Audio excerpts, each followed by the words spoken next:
and welcome back. You're getting a look at fans in Nanjing, China, who are cheering on their teams as they make their bid for the world title. Now we've come to our final match of the day, pitting three-time world's contender AHQ Esports Club against the LPL's Edward Gaming. And the first order of business, gentlemen, is that AHQ has made a substitution and will be starting Chawi in the mid lane in place of Westor. Exactly. So if Chawi did not play a single game in the summer split, despite what you see in Legends Rising, I'm sorry, but that storyline did not continue very well. He had some personal issues, but last time he played a full split, he was actually the runner-up at MVP position. They picked Chawi up for AHQ because they wanted to fill a void in Westor's champion pool, so this guy is lane dominant, plays a lot of other champions.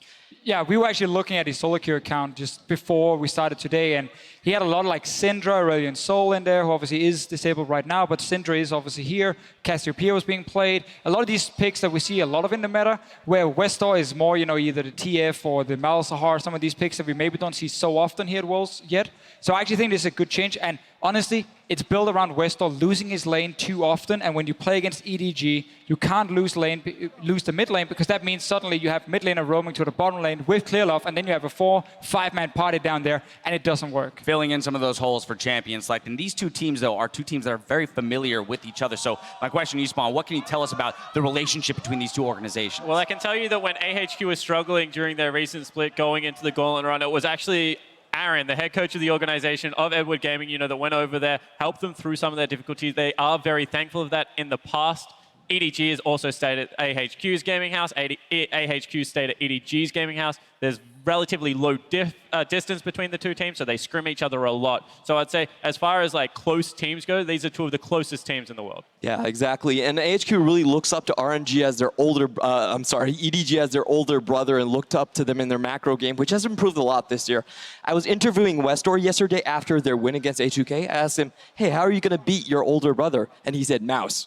And that's what they're going to try to reproduce from INTZ. All right, so yeah, given that Mouse kind of an underperformance yesterday, definitely got taken advantage of in the top lane, do we think Ziv is capable of punishing him in the same way? Oh yes, Ziv is a fantastic top laner, definitely the best in the LMS, and he can for sure beat out Mouse. We have to remember it wasn't just Mouse losing 1v1, he got ganked multiple times, so we need to see Mountain be very active in the early game and actually camp that top lane. All right, now on the flip side of this matchup, we do have to talk about EDG, who came in as big favorites here in their group, and maybe, you know, second favorites in the tournament, but suffered a loss at the hands of INTZ, and here they are trying to rebound against AHQ. Yeah, and it was a devastating loss. I mean, EDG going into that game were heavy favorites. In fact, they were looking to go through this group stages undefeated as they had the regular season. However, you do have to take a step back. It's a best of one. Sure, they got behind very far early, but that was a very uncharacteristic game for Edward Gaming. So I do not expect them to hold much weight towards it. A good slap in the face. They were here very late last night preparing for their game against AHQ, and I want to see them bounce back in a good way. All right, well, pressure's on. Last game of the day, gentlemen. Time for predictions. So down the line, one more time, Spawn, what are you going to take? Yeah, I had EDG as the second best team coming into this tournament. I don't think my opinion of them has changed at all. EDG will clean this one up quite quickly. All righty, how about here? This is going to be a bit controversial, but I'm actually going to go with EDG as well. I think they just know AHQ too well in this tournament, and they're so familiar with all their little mistakes, and they've taught them everything they learned, so it's kind of difficult for them to get past it. Big Brother's going to come out on top. Deficio closes out here. Yeah, I think the game yesterday EDG played, it wasn't the real EDG. I think today we're going to see the real team. I think they're still one of the absolute best in the world, and EDG will win.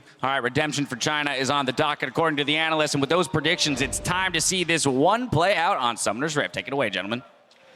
Thank you very much, Dash, and we'll see whether EDG can bounce back, because my goodness, was yesterday a tough one for China. Super tough game yesterday. I'm ready though. Atlas, let's get into this one. Yeah, damn right. And let's look at the starting rosters for our final game of the day. On the blue side, it is going to be EDG with Mouse, the targeted one on the top side of the map. Clearlove, the god in the jungle. Pawn in the mid lane. Deft as AD carry. Mako as support. And Rapid Star standing behind them to help with the draft.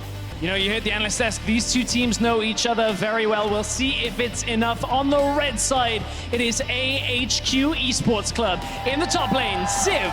In the jungle, Mountain. Making his world's debut in the mid lane, it's Chawi. AD carry is on. Support is Albus, and their coach is Green Tea. And speaking of his making his debut for Chawi, you know, if you watch Legend Rising, you know this guy's story, how much this means to him. You know, he said he just wants his one chance to play on Worlds. It would all be worth it. And if he could pull off an upset against EDG in that debut, oh, that'd be the way to make your mark at Worlds. And this guy's been trying since, what, 2011? Something like that. Chawi always been on the cusp of Worlds glory. But it changes so much in this matchup. We already thought that Pawn coming back in would be a change-up of this matchup alone, but now we see a different mid laner as well. Everything from our prep coming into this a week ago is very different for this matchup. And speaking of Chawi and this mid lane matchup, you know, even though EDG had a bad game yesterday, Pawn was a bright spot. This guy was smashing on Vladimir, who was 4-0-4 at one point, really was doing a lot of the heavy lifting for the team, and Chawi's going to be in tough. Yeah, and you're talking about champion pools as well. I mean, we did hear Clement mention it on the desk. Chawi, big champion pool. Pawn plays every champion ever made. This guy has an infinite champion ocean. We are seeing the bans coming through. Tarmkench and Bard, Albus heavily targeted already from EDG, and the Rek'Sai Twisted Fate to come out from AHQ. Taking away so much away from Albus, you can see that Deft and Mako obviously just don't want any kind of advantage for AHQ when it comes to familiar champions. Yeah, and Albus, these two champions have been big for him because he's a fantastic roamer. He loves to work with Mountain, to move around the map, and to have big impact with that Tarmkench ultimate, with that Bard ultimate. They're two of his best playmakers. Syndra, blue side ban. Wow. Is it going to be jungle priority? Elise, like Finally AHQ, banned, yeah. AHQ basically are forcing the Elise pick here, otherwise they should take it on their rotation. The Lee Sin is available, again, as we've seen previously, but a little bit of a change up here. We don't often see Twisted Fate banned by AHQ because all of the time Westor just wants it for himself. Yeah, and the Karma is going to be locked in here for EDG. I hope that goes to Mako, because I'd prefer to see Pawn on something like Pantheon that he's, you know, been playing us a little bit secretly, things like that. The exciting picks, but we'll see. Very flexible pick, however, and now AHQ to make their first couple. We need to talk about Clearlove's Lee Sin, though, with Lee Sin making his way back into this World's meta, because his Lee Sin is unbelievable. Certainly is very strong, but I actually do like this pick if Mountain is going to go with the Elise. If their game plan is to attack top, I think there's no better jungler to do it with than Elise. This champion excels at turret diving, it excels at ganking early and often, but there are a lot of options. You know, Olaf, very high in the jungle priority, Lee Sin, Elise. They have a number of different choices here. Ooh, Ashe actually locked in for AHQ. We saw one instance of Ashe yesterday. Ashe has a 100% win rate here at Worlds, despite the nerf. Versus EDG. Versus EDG. Could be the bane. But I was not expecting it in the first rotation on red side either. The Rumble is very expected at this point. We're now 12 games in, and unanimously this has been one of the biggest picks. But this Ashe, a lot of people thought had fallen off. A fair amount of nerfs came through and hit a lot of what Ashe wanted to do in lane. And I think it's simply something where they're trying to hide some of their other picks. They want to have more flexibility, you know, with their mid lane, with their jungle, with their support, more of their playmaking champions, and they're comfortable just kind of blind picking this, knowing that they're going to be going up against Deft and Mako. They want to try to play it pretty safe here, I'd imagine, but Ashe is definitely not nearly as strong as it was in the past, and we could see On and Albus get abused with already 2 support bans and him on a lower tier ADC. Exactly. Yeah. Now the question is, where does Albus go on this? It has to be pretty much the last pick here unless EDG, you know, choose to lock in early. We already know the Karma could be down in that support role with that Lucian already. And if it is, then that's going to be paired up with the Lucian in the hands of Deft. That is so much early dominance from both of these champions. EDG, we know that they want to make a statement in this game, and we'll see whether this is the start of that. I think their draft so far has been very intelligent. I think they are drafting a pretty dominant bot lane. You also put Mouse on the Poppy, and the Poppy is a champion where he can play safe. He can sacrifice farm. He doesn't need to have a ton of CS. He doesn't need to smash lane. He just needs to survive. And when you put him on a champion like this instead of Aurelia that he was on before, it's really a big shift in the style that EDG can play. They can sacrifice top lane a little bit without getting too behind. We'll see if he can play safe with everybody from AHQ being topside like INTZ were yesterday, because the analysts have talked about how much AHQ are going to want to go top 4. Ziv, a big change out in the supports here for AHQ. It's all about defense in lane. It's all about just surviving through with this Soraka. This pretty much neutralizes a lot of what EDG want just from lane presence, but doesn't give all that much over to AHQ in the same time. It sounds a little bit disgusting to deal with as well, the old Soraka Ashe lane, but Mountain is going to take away the Olaf one more time as well. We'll see whether the undertow harpoon combination is going to be enough to keep down this Poppy. Clearlove thinking about hopping on the horse as Mako cycling through his repertoire of supports, putting Pawn on the Karma in the mid lane, theoretically. If that's going to be the wife steal bottom lane, this is something EDG have destroyed people with in the past. It certainly is possible for them to just flex that Karma to mid, as you said, and Nami Lucian will be a very strong 2v2 lane here into the Soraka and that Ashe, and it looks like that's exactly what it's going to be, so it's kind of a protect the death comp a little bit, as that Karma very oftentimes is going to go for those more kind of hybrid type supportive builds where you go for the Athenes, you pick up even sometimes, you know, even more support items. Yeah.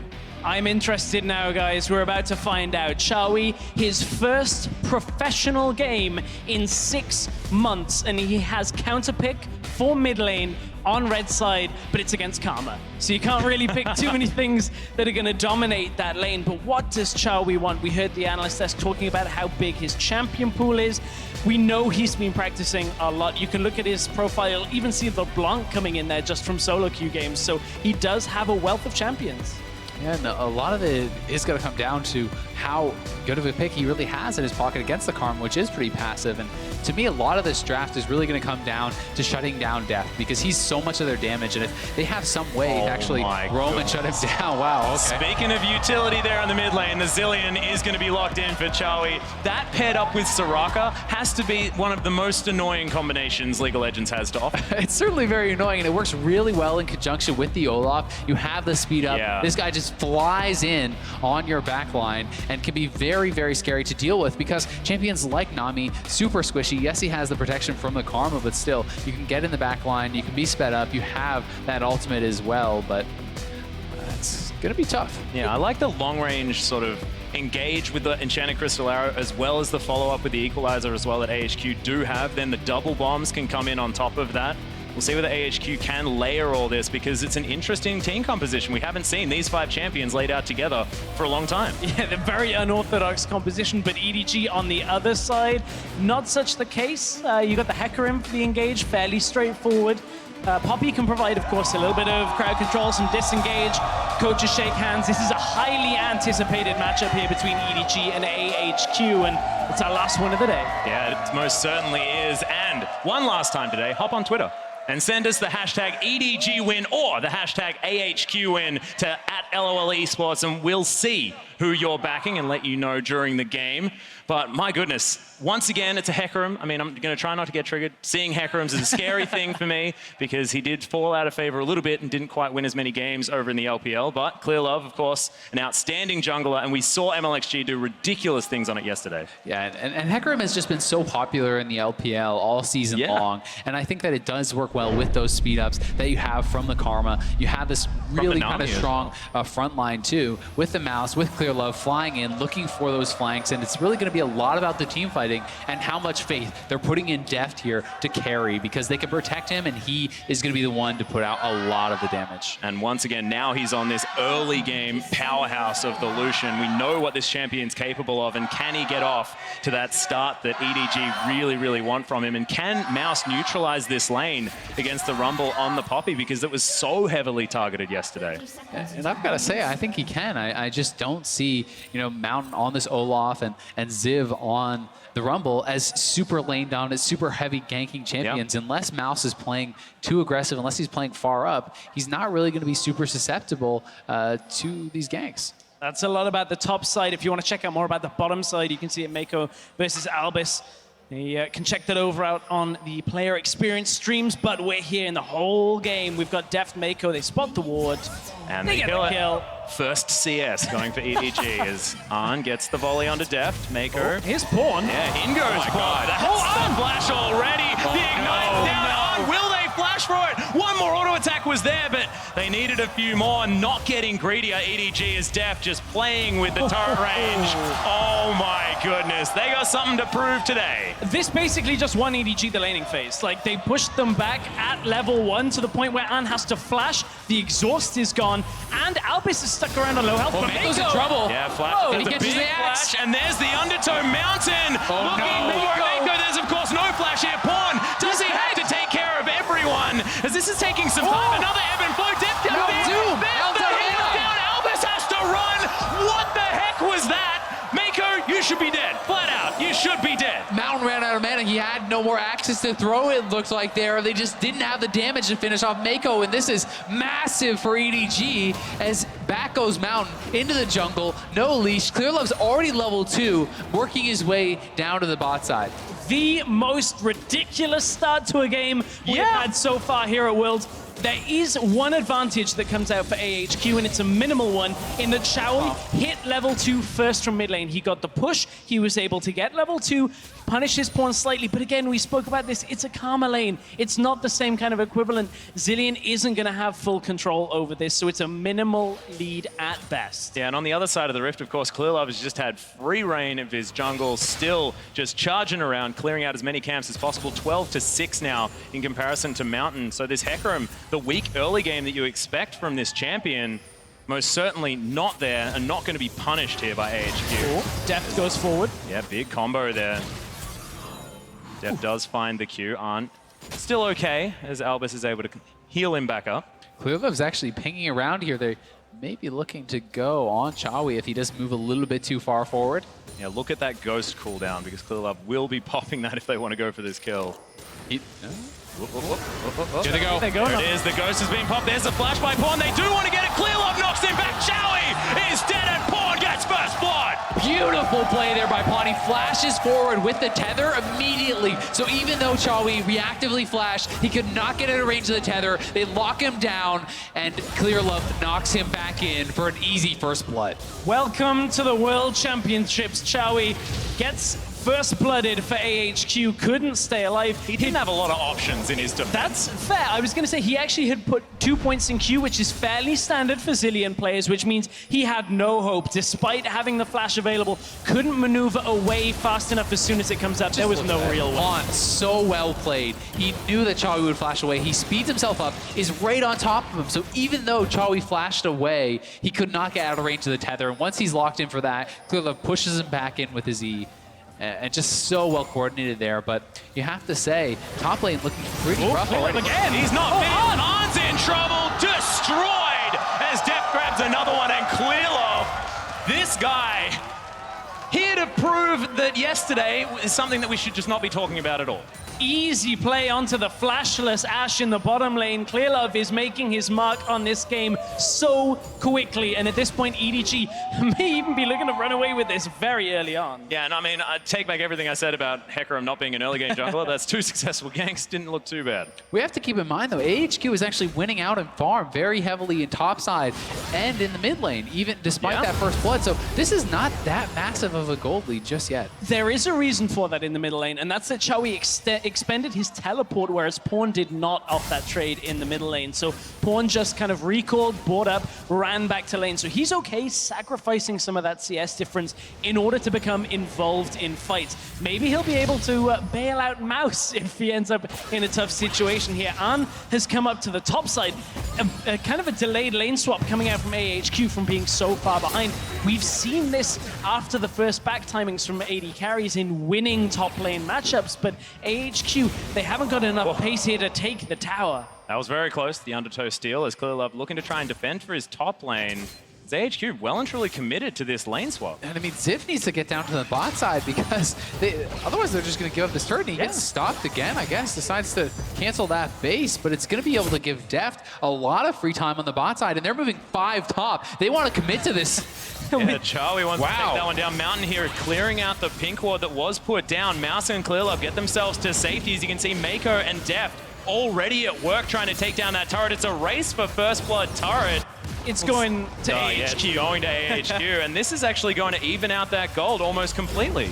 Massive, massive commitment up into that top side. They had the Rumble ultimate available as well. Now, Civ goes to the bottom side to defend. Pawn is going to come in here. They're going to look to dive Civ, but there goes the minion wave. Cancel on the TP out by Pawn. This is brilliant by AHQ. This was actually such a good move. They timed it out very well. Ziv gets level 6, so he's able to respond. Bot side, TP's back. Pawn has to waste his TP because the Rumble ult just clears that out. So really nice adaptation. And AHQ, yes, they're down 2 kills, and the level 1 was horrible. They're up gold. They're doing great. Yeah. got to keep everything. You know, you got to make sure you can see the forest for the trees at that point. The actual advantage that is there. So at this point, Ziv has such a big advantage over Mouse as well. We can see the CS difference. This time, Mouse has only really had one play go against him, and kind of is in the same spot. Admittedly, you were talking about the Poppy Rumble matchup, Azael. Maybe not exactly the most Poppy favored. No, definitely not. But I did not expect it to look like this. And to be fair, there was 5 AHQ members in the top lane at like 6 That's the minutes, one, right? So that one play. it might be gonna one have play, bad time, but a pretty significant play. And I think that as long as he doesn't bleed out too much CS, they're definitely fine. They are down a little bit of gold, but they can recoup that later on. Still, I think it was an intelligent move, and one that had to be made, because Ashe was at such a disadvantage to the solution at this point in the game. They were just trying to stay away. Oh, blue steal from Clearlove. Just pops in, says thanks for the leash, and wanders on out. Almost too easy there. And that's where Mountain just needs to smite it. When you see Clearlove coming in, yes, you want to give that over to Chowie, but it's much better to just take it for your own team. Oh, you can see Chowie now back to try and throw some bombs at this minion wave. EDG looking to take down this bot lane outer turret. Mountain's waiting in the wings to try and find his way through. Albus, decent silence field. Does he land some star calls there as well? And just look at the level difference here between Deft and On. Because of that roam, he's down 2 levels. So calling is available for Deft, and because of that, Mountain has to be down here helping to protect them, because they are definitely in a lot of trouble right now, just off the XP disadvantage. And with that tower so low already in EDG's favor, the culling can come out on the next minion wave that comes through, push it back. They're going to be able to take it down. You can see AHQ going to bail out of that situation as quickly as possible, because Ziv is on the top side. He can't help out down there with the equalizer to push it back like he did last time either. So AHQ will inevitably give up the lead over to EDG from that tower going down, but EDG at least are able to secure as well their own jungle from this too. Yeah, very cute was Mouse coming down, leashing for pawn, making sure that Clearlove didn't have to show himself around anywhere as Ziv was trying to poke his head in. Deft continues to farm here as well, but EDG have done well to try and neutralize, and they will be able to get that outer turret on the bottom side of the map, get ahead in gold once again. But AHQ, I mean, it's once again just a square game after what was a nightmare start. So we were talking about Deft pushing this out with the culling. What he's doing is punishing AHQ a little bit longer, because Arn can't come to this bot side to farm. There's almost no point until it pushes past the turret. And Rumble is so far pushed up top that there's no wave to secure there either. So it's a dangerous game for AHQ to try and farm this one out. If EDG actually go aggressive on the tower here, Deft can push up, just trying to push him back. And EDG will get the tower in eventually. Yeah, trying to deny as many minions as possible. And of course, AHQ knew that there was no vision available for EDG. They do have very good bot side vision control. You can see those 4 pink wards sort of lining the river and up towards their blue buff. So defensive play out of AHQ, but EDG just look to be playing their game, and they know that they just have so much control in a micro setting in this game. They've already demonstrated that. Yeah, they certainly do, and also the importance of Deft getting ahead. He is the guy where all this gold is actually focused for EDG. He's a lot up, and it's okay that Poppy is behind as long as Deft is going to be strong, because he's the guy that a lot of the damage has to come out of. They have this pawn playing Karma in the mid lane. They have the Nami, so they have people to buff up and protect the Lucian. And if Deft gets strong enough, he can just go nuts in these team fights, and he's still 2 levels up on, which is pretty incredible 10 minutes in. Almost has his Ghostblade completed as well, as those Berserker's Greaves look to be coming in next. That is a 20 CS lead, but Arn looks to be trying to close it, holding that wave over his side of the map, and Mountain waiting in this Dragon Pit. See what AHQ are thinking of. It's a really good thing for EDG, to have this Lucian so far ahead, in the sense that post 30 minutes, they're going to rely on him for a lot of the damages you're talking about. Oh, has to use the Ragnarok, but good timing to make sure that Aqua Prison didn't get any stun time. Well, that's a big cooldown, and now EDG with an option for heading towards that dragon. Oh, they're heading for Arn right now. You can see how far Deft and Mako are going aggressive. Ziv takes a cue from Mouse, but Mouse is more than fine. I mean, this is a wave pushing towards him. We just be able to hang out underneath this turret. On, tethers up Chowie one more time. Ooh. Man, that Mantrid Q damage is dumb. Unable to get the kill though. It definitely does. It is. It's really dumb. But he has Soraka, can heal him right back up. Oh, no. So the mobile ambulance. Oh dear. Well, not quite level 6, so no global presence from that Soraka. at this point. here Out comes goes the Clear breath on Love. Ziv. Looking for the heroic Just way charges. too far Mount out. good slow as Clearlove pushes him back. Look at that Sheen charge as Ziv doesn't get stunned, but he does get killed. And Clearlove's going to get that one. Ooh, Enchanted Crystal Arrow from the mid lane. That was exciting, but Pawn doesn't quite find his life here as he flashes out of the way. The bomb! Delayed death, but death nonetheless as Pawn falls down. Mountain may fall as well. It's heroic charge. Stealing Good an ulti. ultimate to come down onto the Olaf, but is he too far away? Yes, he is. He's most certainly dead as Death grabs the kill. Grabs the kill from the mid lane play. AHQ pushing up too far in 2 lanes.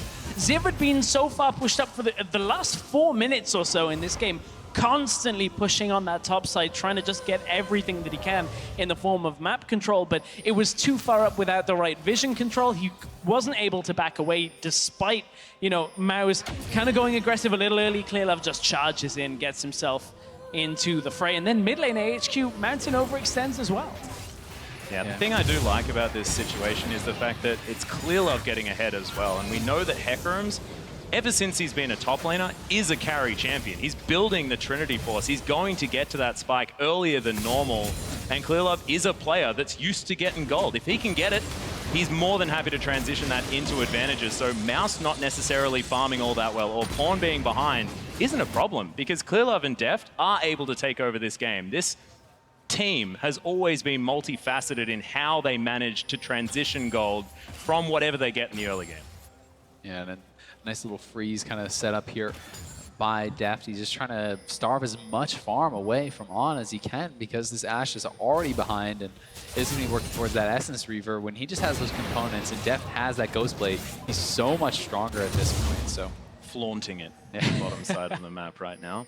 Leandri's Torment is done by Ziv in response to the Spirit Visage that Mouse has been able to complete those. So first items coming in for the top laners. On's actually looking for Pawn here in the mid lane. Let's see if he can hit the arrow.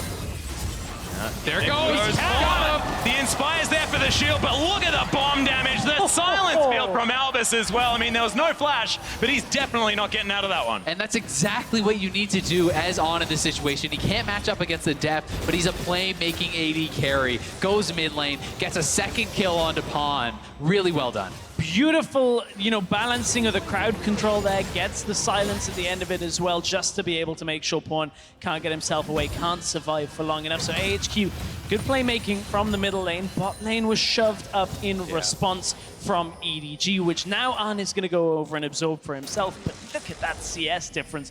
40 CS down already. And unfortunately, the wave had already bounced, so he already missed out on a lot of that farm, and it is going to push right back to Deft, which means Deft is going to get even farther behind. But AHQ, honestly, a pretty good early game here. It's 15 minutes in. The game is incredibly close. Yeah, exactly right. There's nothing really that's a problem for AHQ if you're looking for definitive leads. And EDG, they do have the tools to create a victory, but we saw yesterday that this is their statement game. They need to get themselves back into the right headspace right here. The only problem really is just On. He needs to be able to catch up because this guy needs to be relevant.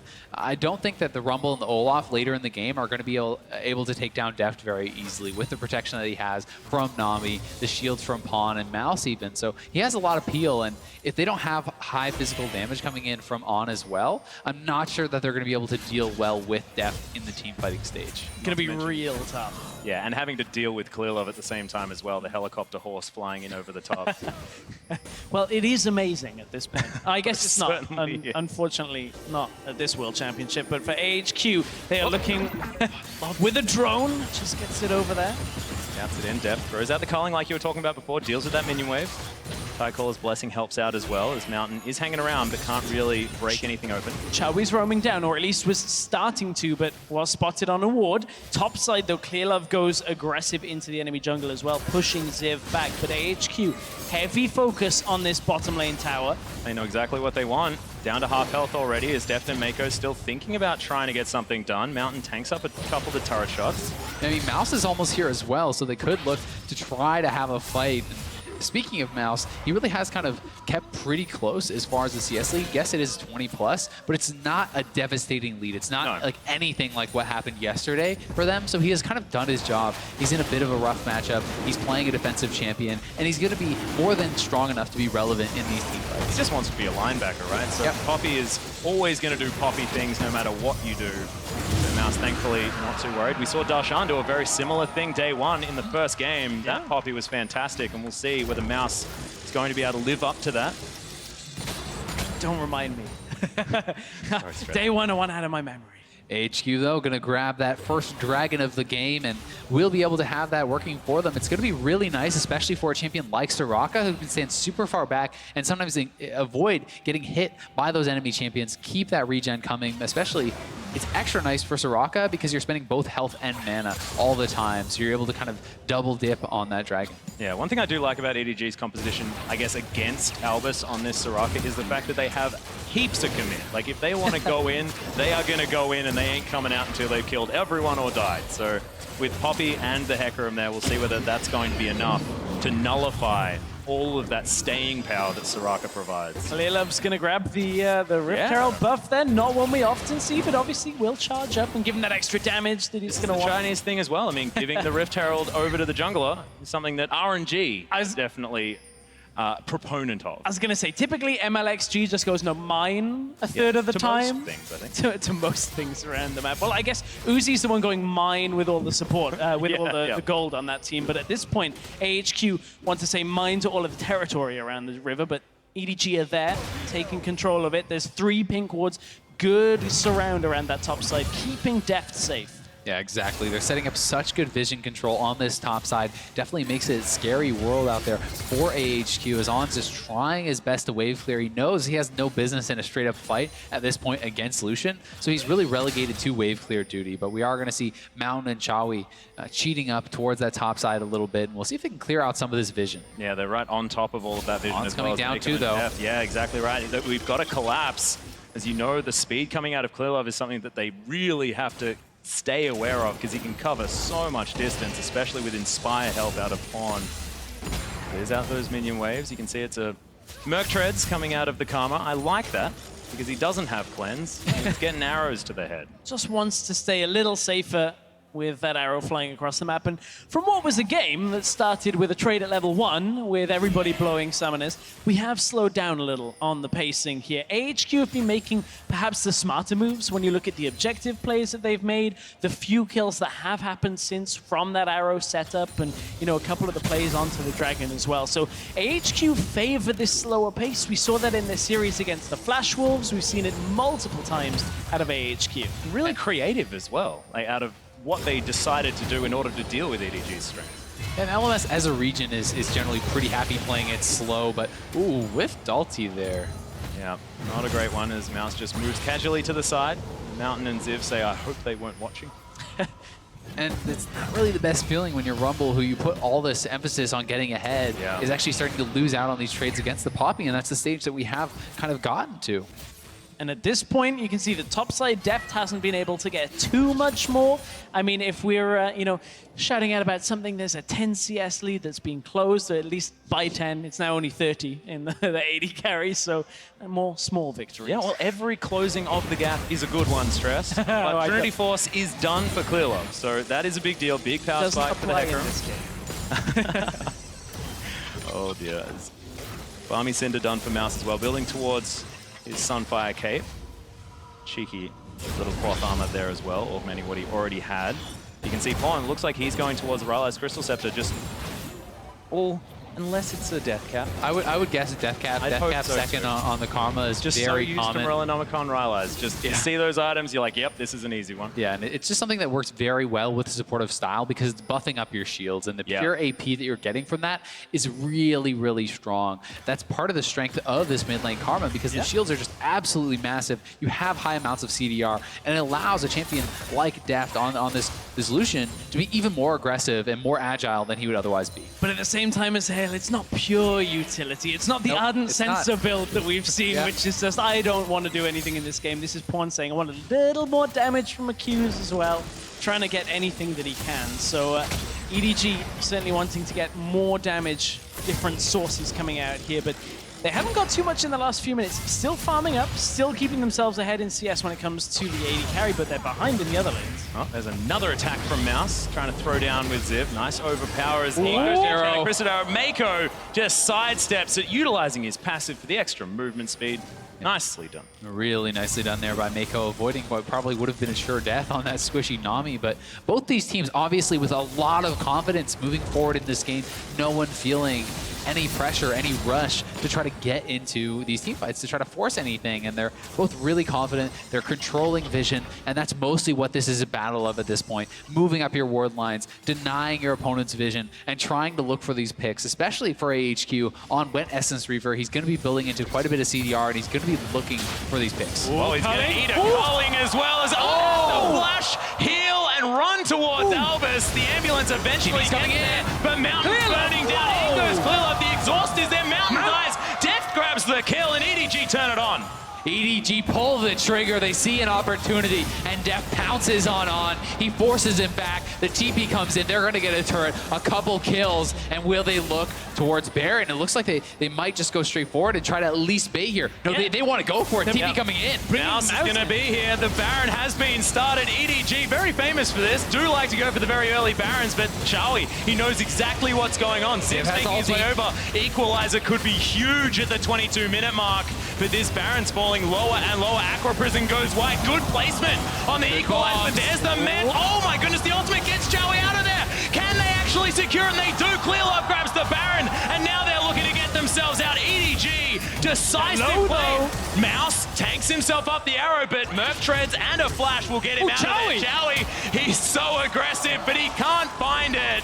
Picks up his own bomb, throws another one because he's upset, and AHQ cannot find a thing.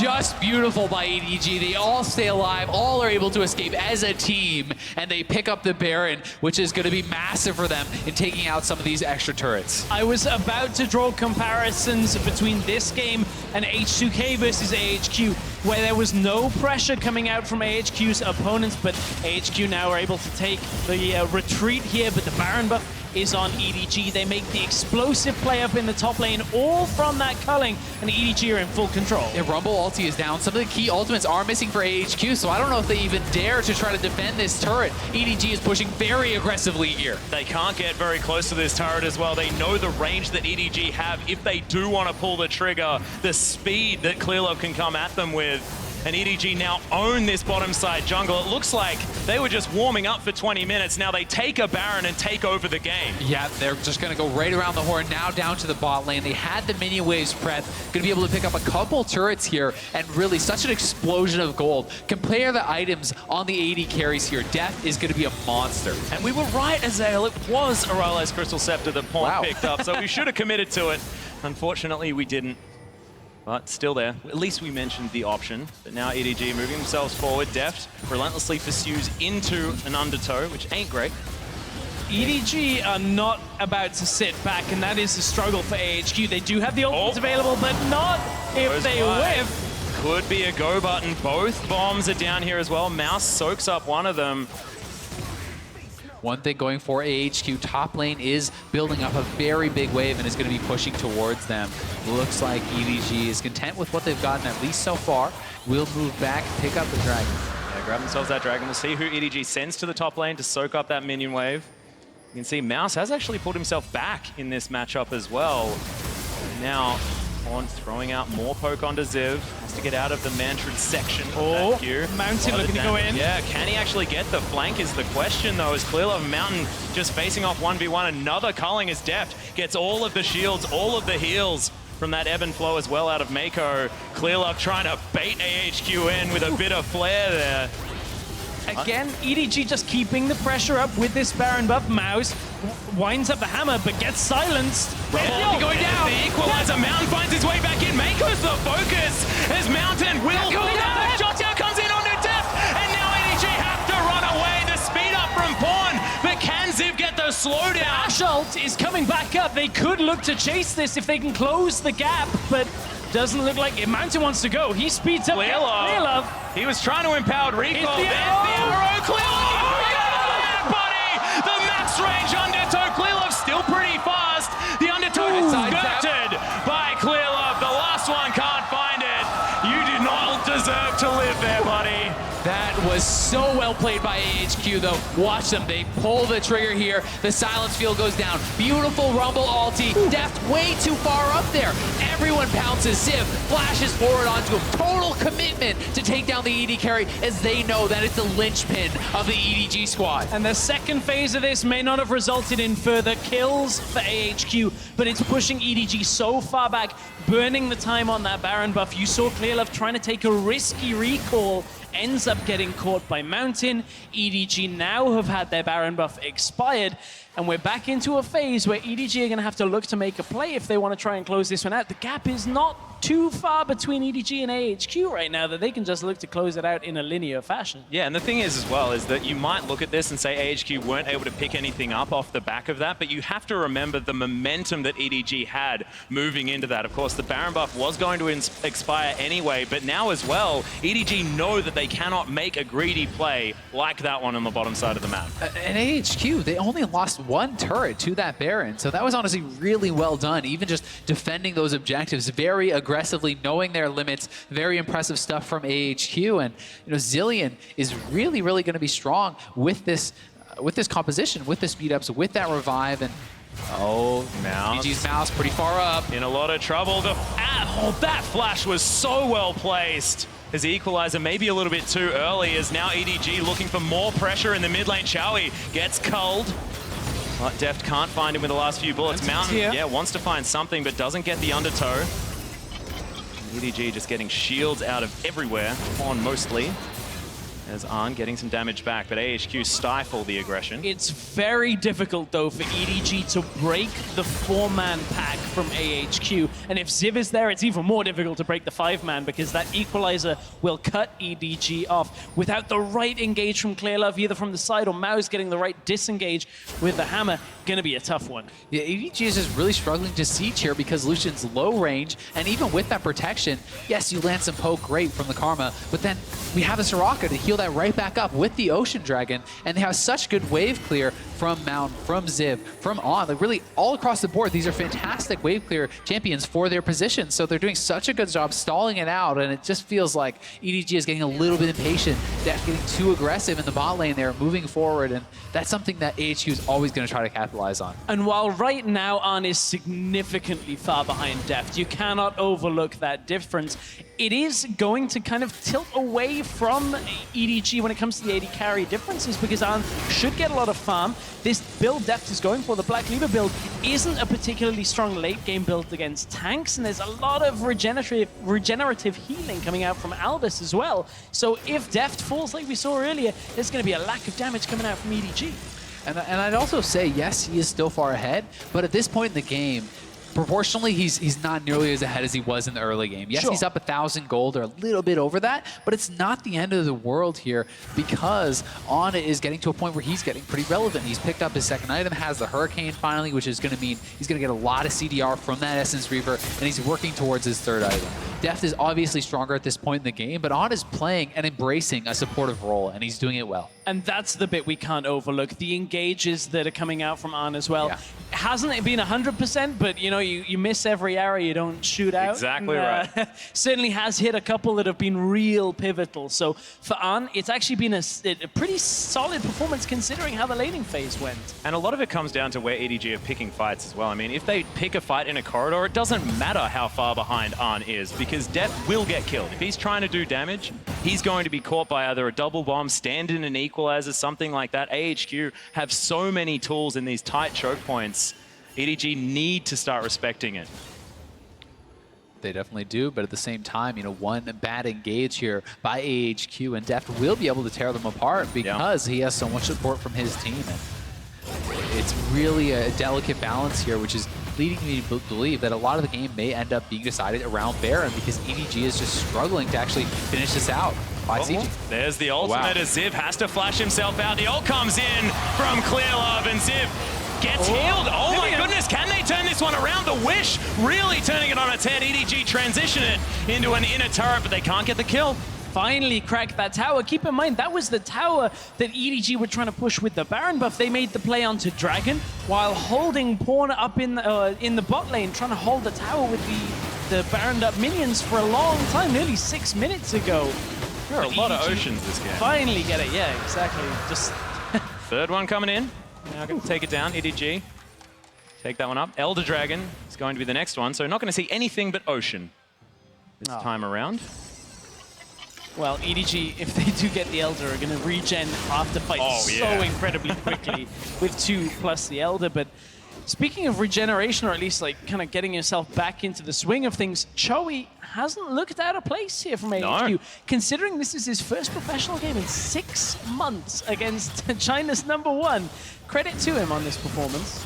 Not only has he not looked out of place, he's actually playing incredibly well for the team. I think he's been their best performer so far in this game against EDG, and it just really speaks to how hard he's practicing and his work ethic that we've heard so much about. This guy is a real grinder. He works extremely hard, and that hard work is really showing here. Yeah, and it's also really obvious when you see a Zilean that isn't necessarily working out. The ultimate is something that is so important to get on exactly the right targets. The double bombs in team fights. The fact that it was able to take down Deft by holding onto that cooldown, making sure that it was guaranteed.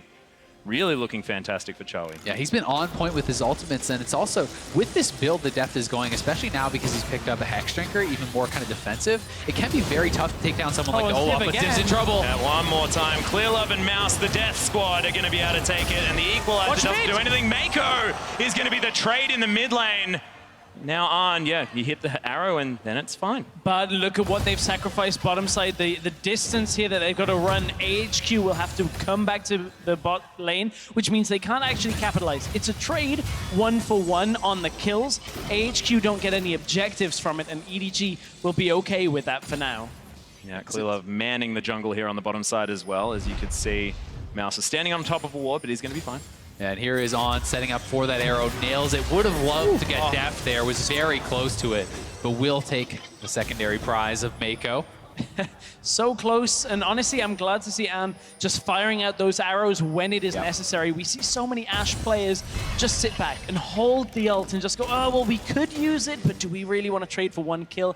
Smart play out of AHQ, knowing they had to get something from that situation. Yeah, consistently going for that, you're going to be rewarded. You will get those eventually, and now it's EDG sieging up here in the mid lane once again, but good wave clear from Chowi. Yeah, and Mountain actually... Whoa! Okay, that's... He's got his Nikes on. That is a Viking on steroids, ladies and gentlemen. And that is very, very scary. His legs move inhumanly fast, as now there's a fight towards the bottom side of the map, potentially, between both Mouse and Ziv. They're looking to set that up once again, and Ziv really needs help getting some more vision to protect himself from Clearlove and this constant gank that they're moving for. Oh, Mountain actually takes a fair bit of damage. Remember, there's a Soraka to help heal him back up again. AHQ just disengage. They lose themselves a blue buff, but that isn't really too much of a problem here for this team. No. Areas like that, though, in the jungle, the small choke points favor AHQ in these fights. The equalizer, the double bomb that can come out from Chowi, the arrow, all of these are so much easier to hit, but EDG want to draw this down into the bottom lane, into the open ground where Ziv doesn't have the comfort of being able to land a perfect equalizer every single time, but he's not falling for it this time, Azael. He's backed away to his tower. And that's what he needs to do. He just needs to wave clear at his turret because there's not really any reason for him to be out there. He's not going to be able to bully the Poppy in that 1v1 matchup, and just needs to kind of respect that.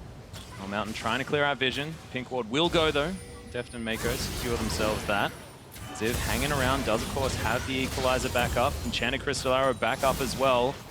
AHQ have options. As you can see, Infinity Edge has just been completed by Arn on top of the Void Staff here for Ziv. So AHQ, if there's ever a power spike in items, it would be right now. Yeah, these are really key items now coming in, and that Void Staff especially, dealing with some of these frontliners, Mouse and Clearlove, that Ziv has been fighting up against. He's going to be very strong, and even looking to Chowi, he's completed a lot of his major items. So this game is getting to the point where it's going to be very explosive when we do have a fight, and one fight can decide the game this late into it. And again, though, EDG are having to play a little safer. They haven't been able to secure deep vision control yet on AHQ's jungle. You can see solid line of pink wards. 3 scattered through the entrances to AHQ's top side. Jungle denies EDG's ability to play around Baron significantly right now. There's no way of getting the wards down, so no way of getting the bait. And unless EDG can somehow make a play to push in, it's not really worth it for them to try and fight over it now. They need to try and catch somebody out somehow, but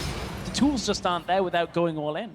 And On hanging around here constantly, has that rank 3 ultimate now, can be looking for that. The cooldown is going to be very short at this point, and he will keep fishing for these arrows. We'll see if he can come up with a key target, because even looking at someone like Deft, he doesn't have a QSS, and he's very likely not ever going to be building one. Well, we'll see whether he decides to omit extra armor penetration from the build. But it just looks like AHQ, I mean, they have the Enchanted Crystal Arrow. They have a lot of opportunities to catch EDG out. What is EDG's method? How do they go about cracking AHQ right now? Because it looks like they're searching and can't find anything. To me, they're just not really doing the due diligence on setting up vision. They need to look for fights around objectives, around the Baron, because they're struggling. That culling can't be healed that quickly, but misses a couple of the bullets. And this is exactly what EDG just did as you were talking about it, Azale. They're going straight on the Baron. They finally get some of those pink wards away, but they haven't secured the vision. All they know is that AHQ can't control it for themselves. They back away from it. But again, now we're in a situation where EDG have to do exactly the same thing for a second time. They have to remove those pink wards, get wards of their own, and get that territorial line pushed all the way back in AHQ's jungle. And speaking of vision, I mean, that hawk shot will always be there for Arn. So it's not like you can just clear out vision and then they'll have no idea with no option. I mean, you can't count the blue trinkets because Arn will always have that one. It's like you have to count drones as well that are skirting over the top of you.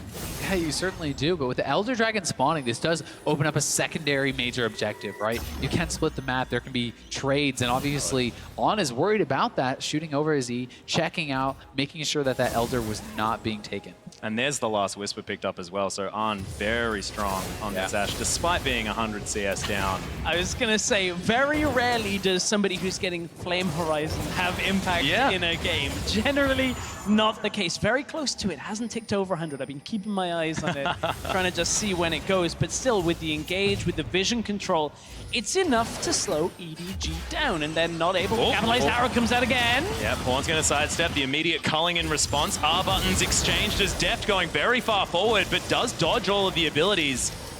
EDG, we know that they are hungry. They are champing at the bit to try and kill AHQ, but they're just playing so protective, so safe. Non-committal CC flying out. Yeah, a bit of a poor shot there, though, by On. He could have just shot it straight down the corridor and probably at least got someone. But EDG is on the Elder, and it does not seem to get there. Aware of drone.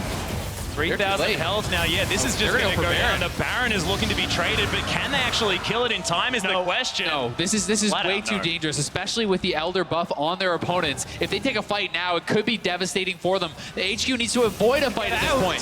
Clearlove is going to be super fast. There's the tidal wave. Everyone's trying to flash with there. The knockups. In goes the horse. Albus is going to get targeted. The Soraka trying to be dealt with. The ultimate has been used on him, but he's out of position. Pawn will grab the kill now. AHQ, they're going to get chased down. They're going to get corralled, or can they turn it around is the question. Looks like EDG not going to fully commit. AHQ got up and out of the danger zone for that fight. And EDG, they're going for Baron. They are fairly low here, but no ultimates are available that are significant. Apart from Arns, he has the arrow available. The health bars are too high now, though. EDG needs to land that some bombs. regeneration from the Ocean Drake as well here. If Chowie can get a good stun, maybe it's enough. Yep, Deft is going to secure it. Mountain now in trouble. He gets stunned up, bubble destroyed. Arrow's going to go wide. Ziv trying to deal with Deft, but he can't. As now Mountain is going to get taken down. There's no ultimate from Chowie. On and the man himself are going to just try and run towards the base with Albus just respawning. AHQ had done such a good job the whole game, and then they take a fight into the Elder. Complete lapse of judgment. And look at the res timers. Over 40 seconds on Ziv and Mount. This is so dangerous. Buddies, they're looking for Chowie. Another ultimate destroyed as the Zillion. Pop goes the Ashe, and Albus is running away. EDG using their Baron, take down an inner turret, inhibitor turret going to fall, and that was the decisive play we were looking for. Chowie didn't have his ultimate available for either himself or On, and EDG are gonna look to take this game. And looking so much better while they do it as well. Stresses Deft, flashes the flare. They'll take down the second Nexus turret. EDG want to dive some fountains as the Nexus falls. And that is going to be that. EDG now 1-1 here at Worlds 2016. And what a must-win game this was for EDG. Only 2 games in, A bit of an embarrassing performance yesterday, but firing right back with a great start in this game. It slowed down against AHQ, but enough in the end was there for EDG to be able to close it out and pick up that first win at Worlds. And that big grin on Mouse's face is the most important part about this as well, because he can't have been feeling good after their game one, but now the confidence could be coming back. Clearlove as well, big grin on his face as these two very close teams are gonna shake hands. And EDG, you can see the relief in the eyes of these players. And EDG does deserve the credit for capitalizing on AHQ's mistake, but what a mistake it was. Such a long game, so patient from AHQ the whole way through, and then just the lapse in judgment to fight into a team that has the Elder Dragon was what completely cost them the game, and it's a little bit tough to swallow, I'm sure, for AHQ. Exactly. At first, it didn't look all that bad for AHQ. They only lost one, but the continuing fight really ended up going against them. You know, we were talking to Clement a lot about these two teams, the history between each other. In AHQ's words, they feel like they're only 10 steps behind now. Previously, it was 20 steps behind EDG. And I think you have to say the same thing. You look at this group, AHQ still are showing that they're contenders here. A good performance yesterday. Didn't look out of it today. This group is still anybody's, really. Yeah, and going into this tournament as well, we have to sort of put the INTZ game on the wayside just for a moment, Don't want to forget it because it was a fantastic game. But EDG were coming into this tournament looking incredibly strong. 16-0. Yeah. These guys were big contenders to take this whole tournament down. AHQ looked fantastic in their first game against H2K when they took them down. And in that game as well, their ability to pivot and use creativity to get back into a game was beautiful to watch. And I've got to say, AHQ, honestly, this game was extremely close. It could have been theirs very easily, I think, with a couple different decisions. And even with that horrible level one, the bot lane disadvantage, they played really intelligently around it. They had some great adaptations. The move to 5-man topside, where they're actually able to take first turret when that behind and then defend bottom turret as well, was really, really, really impressive. I thought that was so nice. And EDG, they look vulnerable, to be honest. I mean, they lost yesterday, and they could have easily lost today. They most certainly did. But with EDG's first win on the board, we're going to check in with Shox, who's joined by Clearlove. Thank you very much, guys. Indeed, joined by Clearlove after that victory for EDG. And a lot of fans, as always. And the first thing I have to ask Clearlove is I saw that you were a lot happier after that win that yesterday. Can you tell me how important it was to get that first win on the board here at Worlds? 经过你们昨天比赛之后呢，今天这场首胜嘛，算是，你觉得这场比赛的胜利对你们意义有多大呢？昨天就经历了个首败嘛，然后就是队员们还有教练们都意识到自己的一些想法上面的问题，然后今天我们经过讨论之后，今天就是在阵容上面选取做得很好，所以说我觉得就是比赛还是在自己的节奏之内吧，然后赢下比赛肯定是很开心的。 So today is our first win. After the loss yesterday, we went back and we rethought about our whole process and thinking strategy. And we came up with a better team comp today and also a better strategy today. And everyone really played to their own rhythm. That's how it went today. And it looked a lot better. We also saw you going for that Hecarim, and the LPL seems to be the only region that really prioritizes that Hecarim pick. Can you explain to us why that is? 我们现在世界上看到的，只有 LPL 的赛区是真的是想要看到人马就一定会选人马的。你能解释一下为什么吗？因为人马这个英雄的话，他的gank成功率特别高，然后他的开团手段也是有的，就在某些阵容里面是可以用的。So for us, our thought process is that Hecarim is very good at ganking, and his success rate in ganking is super strong. It does only work for certain team comps, and for us, it did work, so we chose him. It definitely worked today, and it's a very important win. You guys are one of the favorites to win the entire tournament. You had a fantastic year in the LPL, and you were always talking about how you definitely don't want to get knocked out in quarterfinals. Again, can you tell me about your expectations for you personally and as a team this World Championship for EDG? 今年是你 LPL 赛季打得最好的一次成绩嘛？然后你也经常在采访中会提到说想要打破8强这么一个诅咒嘛？所以呢，你接下来你觉得怎么能够打破这个诅咒，然后怎么做些什么样的准备呢？因为现在就是我们队伍都意识到了自己的问题，我觉得就是现在只要我们的想法改变了，我们还是是一个很强的队伍。所以说，目标的话，肯定是我自己的目标就是先度过8强，然后打好每一场比赛，就是我想做的事情。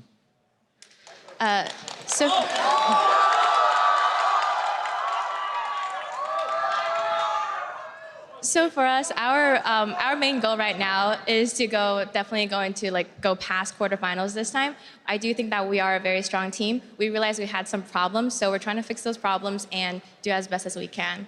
Okay, we will see what happens. You have the support of a lot of EDG fans, as always. Thank you very much, Clear Love, and thank you very much, Lexi, for assisting in the translation after you guys at the analyst desk. Thank you very much, Shocks. EDG and LPL fans will be very relieved to have that win in the book, although it did not come easily for them. Let's work our way through this game because there's plenty to discuss, starting with Champion Select here. So as we bring that up, I want to get you guys' thoughts on the 2 team comps drafted by both these teams. Well, if you look at the bottom lane, Ash's first pick really early by AHQ quite a lot of the times. They think this is Ann's safest champion in lane. He does have a lot of mistakes on other champions. With Ash, you get the vision control. And this is the first time that Albus has picked Soraka. So you definitely can see the mentality. We don't want EDG's bot lane to win. Now, that was a good thought, but the level 1 definitely just threw that out the window. We had some real level 1 craziness, but with these team comps that were locked in by both teams, talk to me stylistically how we expect them to play given or within the game. Right, so we have on one side with EDG a composition that is very, very strong in the mid game. You know, you hit 24s on Hecarim, you get 1 or 2 items on Lucian, the armor penetration items, Ghost Blade and Black Cleaver, and you just buff up this Lucian and you send him in with the Hecarim, and you actually have like an insanely strong composition that can take down almost everything in the mid game, where on the side of AHQ you have much more late game focus. You know, Soraka is a great late game teamfighter, Zillion protecting the AD carry, Ashe just stacking up multiple items. But it's a composition from AHQ that is very hard to play because it's very hard to get to that late game. And especially obviously when you mess up level 1, you lose your flash, and you didn't get ganked later by Clearlove, who was all over the map in the early game. Yeah, and let's not forget the most important part of the conversation is that Mouse is playing a tank. Back in very comfortable territory where he's, just able to farm up. And late game, he was an absolute monster. I mean, there was no one that could really take him down. So even if AHQ got there, it was still hard to execute against the Hecarim, against the Poppy, that just dive your backline over and over again. Yeah, it's kind of a game where you should get these really long team fights where it's hard to kill the front line on both sides, especially for AHQ with the multiple tanks you talked about.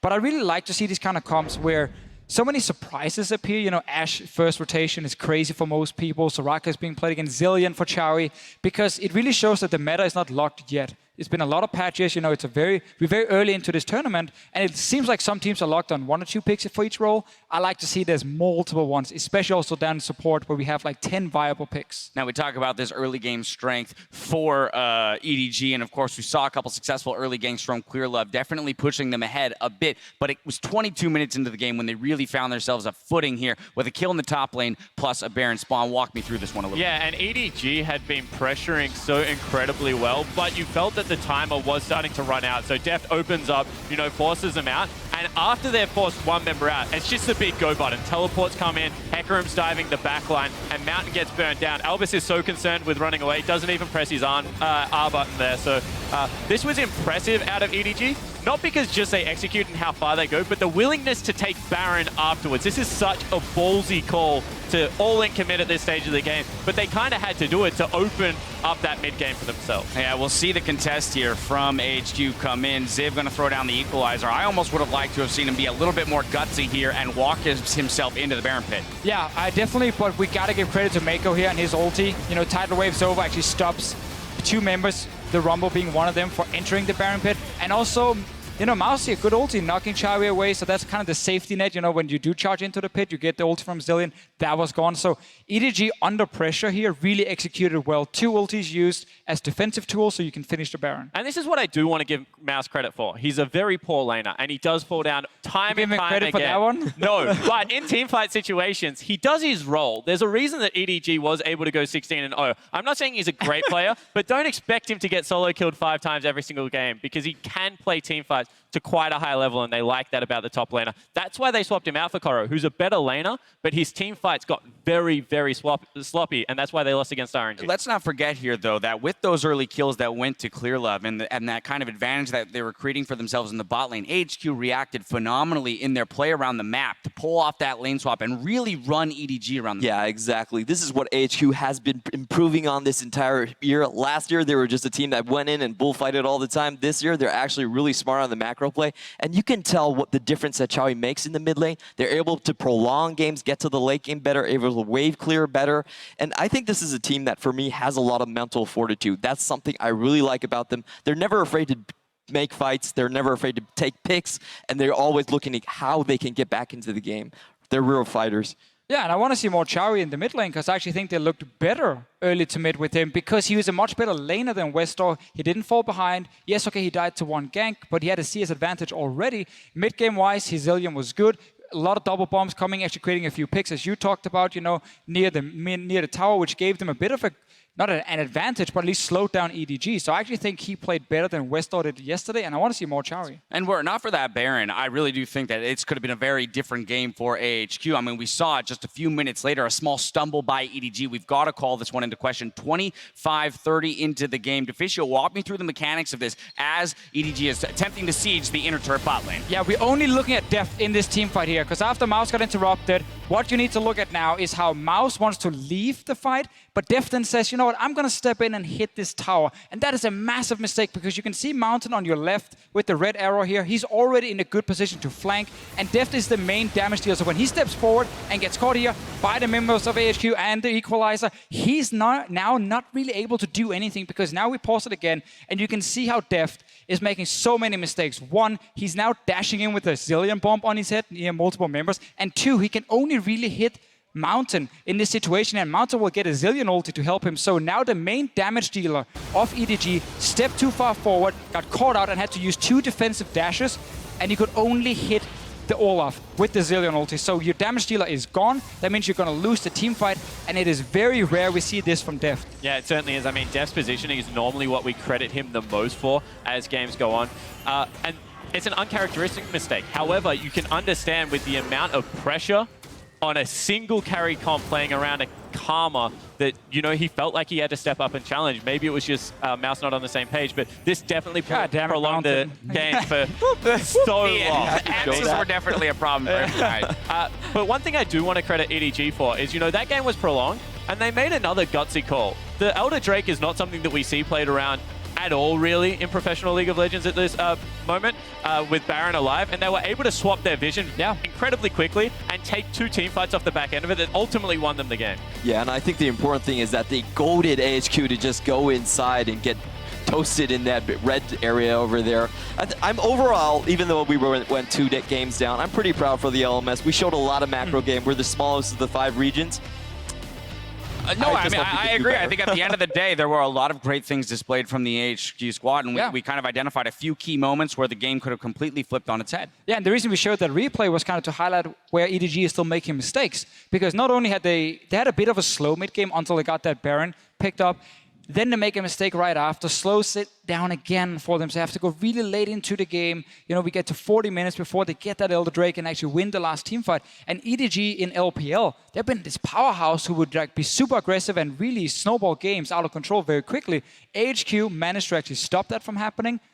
They played well, but also EDG made some mistakes. And I do want to go back to the fact that even though we've seen 2 games, I don't think we've really seen how EDG was playing in the LPL, because this time around they're playing very supportive mid laners, which they had gone away from, and Hecarim was a notoriously bad pick for this team. I mean, Clearlove only had a 37% win rate. They nearly lost their set against WE playing that pick in particular before he went back to Rek'Sai and Gragas. So I think this team, they're doing some soul searching. They still are not playing anywhere near their potential, and that's worrying going to the next games because they're not looking their formidable self. And this is one of those times where I do feel it is warranted for us to be critical of a player like Deft in that replay that we showed, because he's going to receive player of the game, and that's for the 5-2-3 performance of 39% damage share. We talked about how a lot of this was going to ride on his shoulders and Clearlove's in terms of damage for the team. He shows up and brings home the victory. I'm actually surprised that's not higher. I mean, yesterday when he's running around with an Aurelia, he gets 36, and he only gets 39 today with a Poppy and a Karma performer, but he does do very well in the team fights. He's a very Yes. good positional AD carry, and his laning phase is beautiful. He does get a lot of help from his top laner, though, who decides to never deal any damage. So that means his will always go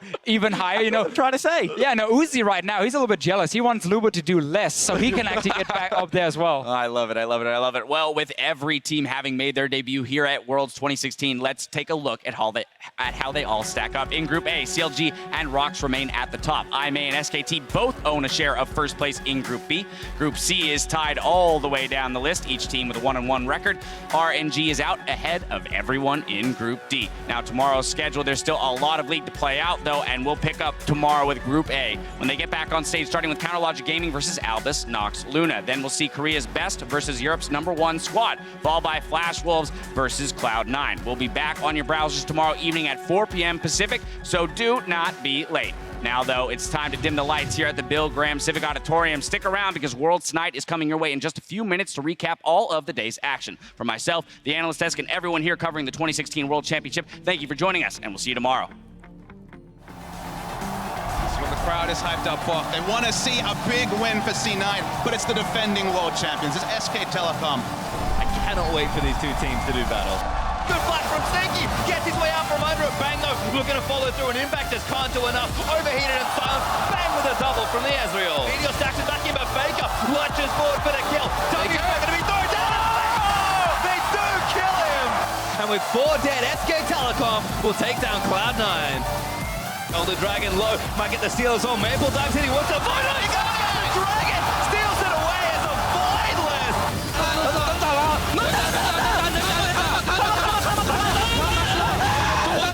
We have the tools to play at the highest level. Now it's a question of using these tools. So boys, open up your eyes. Let's do this shit. Uzi, a double kill. This guy's 6-0-2.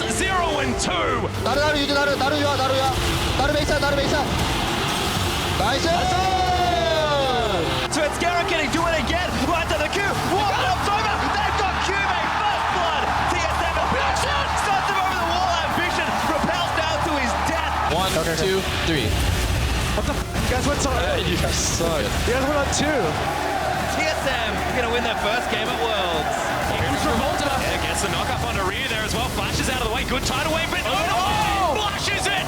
God tier plays. Yankos is gonna take down Tommy. The double. My God, he goes over 1A. Perfect timing. This is a highly anticipated matchup here between EDG and AHQ. Mountain now in trouble. He gets stunned up. Bubble destroyed. Arrow's gonna go wide. Ziv trying to deal with Def.